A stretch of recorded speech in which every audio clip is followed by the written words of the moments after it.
महाराज दिन असलेल्या एखाद्या मनुष्याला विचारव, दादा तू सुखी आहेस का रे?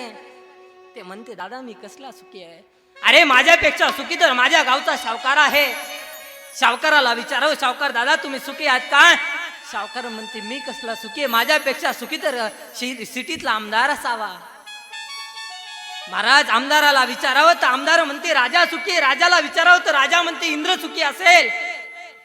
महाराज इंद्राला विचारलं, देवा तुम्ही तर देव आहात, तुम्हाला तर तुमची इच्छा असली ती सगळी वस्तू प्राप्त होते, मग का हो तुम्ही सुखी असाल?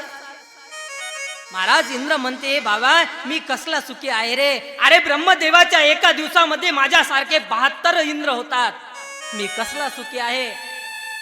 महाराज ब्रह्मदेवाकडे गेलो, ब्रह्मदेवाला विचारलं, दादा बाबा तुम्ही सुखी आहेत का? ब्रह्मदेव म्हणते, बाबा मी पण सुखी नाही, कारण विष्णू भगवंताच्या काळामध्ये एका दिवसामध्ये माझ्यासारखे 72 ब्रह्म इथून जातात, मी कसला सुखी आहे? कोणीही सुखी नाही.